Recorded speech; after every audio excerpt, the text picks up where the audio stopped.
Biyahe tayo ngayon. Punta tayong Saragossa. 1 hour lang and 20 minutes. So, boarding na tayo. Alas 8:30 ang aking biyahe. Alas 8 pa lang. Yung sasakyan ko, mga high speed tong Avlo. High speed yan. Ang bibilis ng mga yan. 8 tayo. Dulong-dulo pala ako. Ayan o. So, first time ako sa dulo. So, dito pala ako. Parang may VIP dito. Ayan o. Ayan. 8 lang ang ano niya, upuan. Then, ito ay lagay ng mga luggage bag. Ang ganda ng upuan niya, leather siya. Down Zaragoza, delicious. Napaka-on time talaga nitong high speed na to. 1 hour and 15 minutes, 8:30 to 9:45 ang biyahe ko. Andito na talaga siya ng 9:45. Grabe. Marami pa rin pasahero. Yan, nagpipick up yan. Papuntang Barcelona itong tren na sinakyan ko. So, first stop ito nila. So, ayan o. Maraming nakaantay na pasahero. Yan. Exit na tayo, guys. See you later. Nagtatanong dyan. Solo akong nabiyahe talaga. Solo ako. Sa Cuenca, solo ako. Sa Zaragoza, solo ako. Next travel ko, solo din ako. Dito na ako sa bus. 34.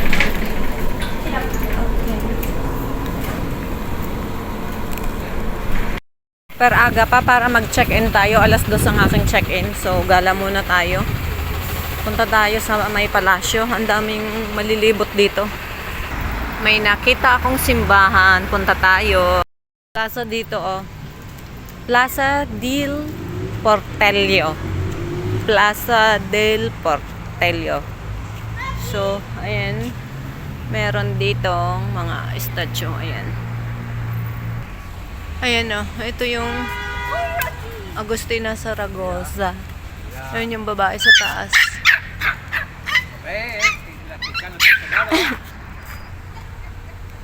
Maraming upuan din dito. Oh my. So sa likod ko ay ito ay, hindi ko alam. Stadium ba yan? So puntahan natin yun. Kung ano ba yun. Punta muna tayo dito sa may simbahan. Yung nakita ko pala ay yung yung stadium nung pag sila ay nagpapalaro ng mga toros. Yung mga toro na sila. Yung games. Sikat yun dito. So, sinasabi ni Senyor sa akin yung Palacio Alferia. Sabi niya, muy importante. Puntahan ko daw. So, punta tayo muna dito. Hindi ko alam kung ito ay may entrance. So guys, doon tayo sa free ha, okay? So, punta tayo sa entrada. Sabi ni Senyor ay kung Chino daw ako.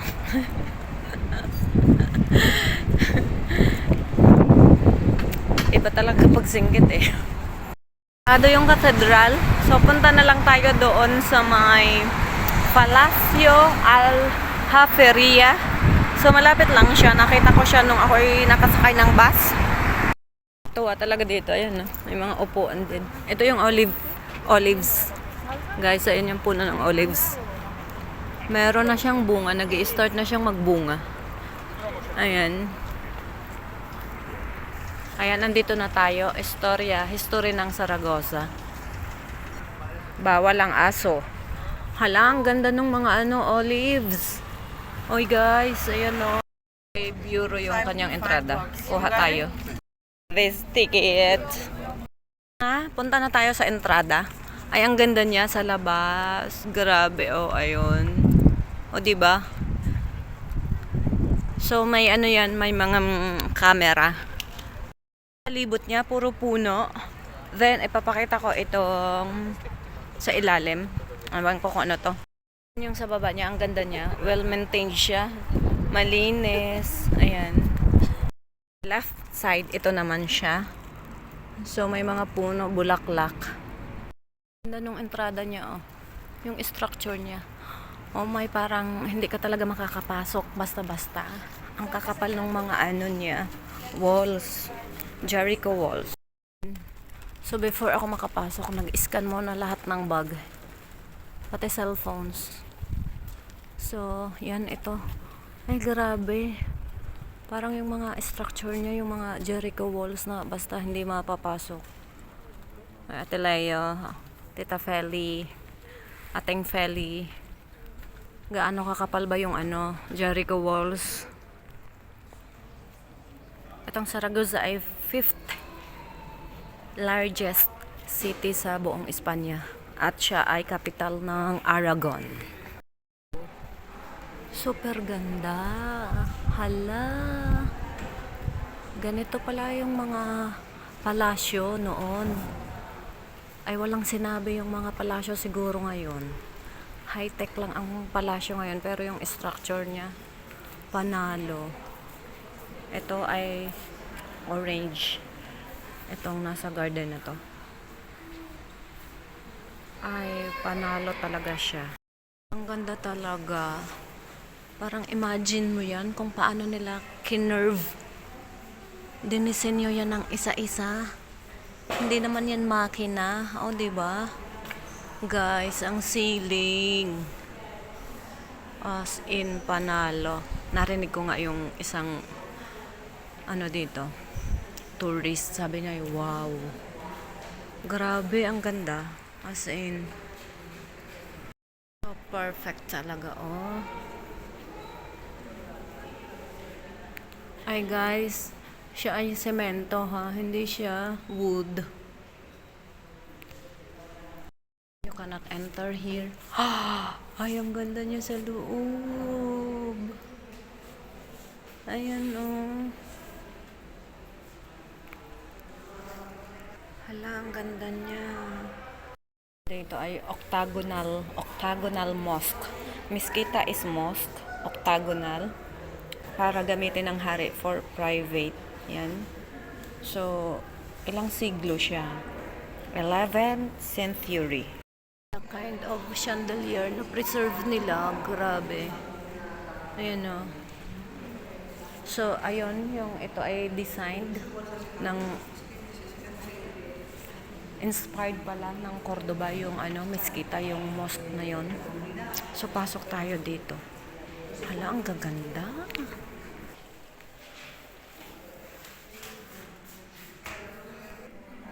Ito yung mga unang ginamit. Yung iba ay, ito yung design niya. Ang ganda. So, ito, ang design niya ay ito yun. Yan.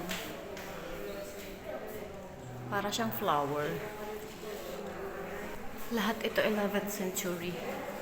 Then, ito yung niya, design nun. Diba ang gaganda? Andun sa taas yung nakapreserve na iba nila. Ayun o. Kasi itong iba ay kanilang inayos yung history niya. May English naman siya. Kahit yung sa pinakataas, grabe yung disenyo niya, as in. Mga tour guide dyan, oh. Pwede mong i-book yan. Pasok tayo dito. Oh, wow. Guys, ito yung mga style ng mga Arabic. Alam nyo ba yun? Ang dami niyan sa Andalusia. Tingnan nyo yan. Yan yung mga design niya. Ito yung mga nasira na. Ayan no. Yung mga nahukay nila. Ayan. Sabi niya doon, kapag gusto mong maintindihan yung Arabic alphabet, sinusulat nila yon curve on a piece of bone such as sheep's shoulder blade. Ayun yung parang nakikita natin pala. Yun ay curve ng mga alphabets nila.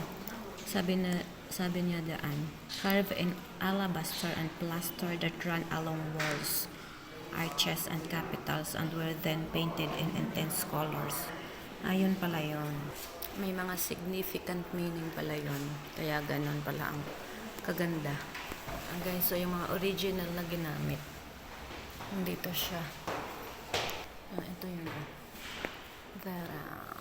That original. Ito yung sa taas. Ayan.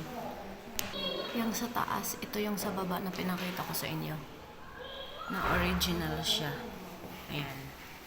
May mga dahon. May itong isa ay parang marmol style. Then yung isa ay parang adobe.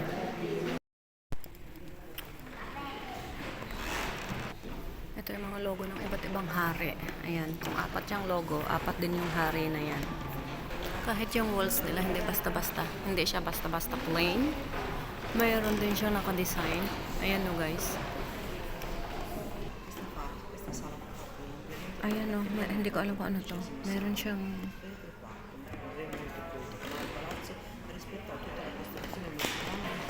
bagong room. Punta tayo dito. Ayan. Iba't ibang uri ng espada o. Ayan o. Akyat tayo.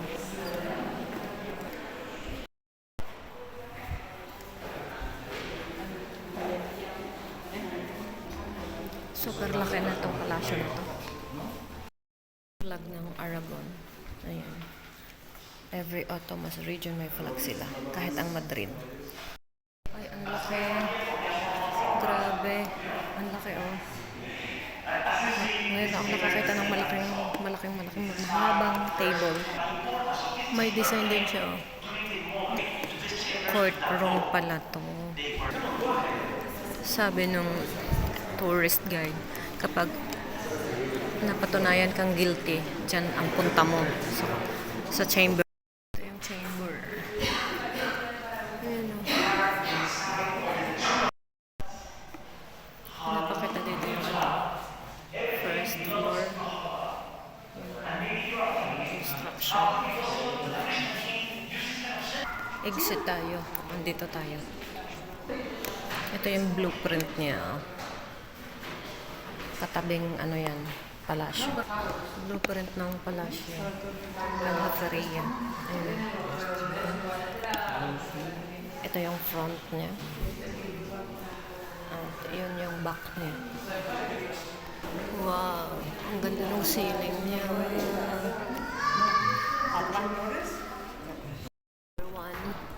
Ang ganda niya.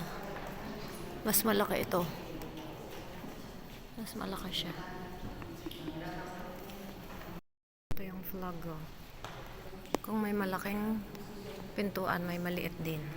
Hala, na-preserve nila oh. Iba din yung ceiling niya dito. Iba-iba ang ano niya. Ang ganda niya. 15th century na siya. Ganda nung ano niya, design. Hala. Iba-iba kada kwarto. Hindi siya pare-parehas. Again, iba na naman siya. Sulitin natin yung ating entrance. Ang ganda niya. Ang pinto, oh. Grabe, ang ganda. Iba yung entrance mo at saka exit mo. Yan, daran. Different ceiling again, different design. Guys, naandyan yung mga hari.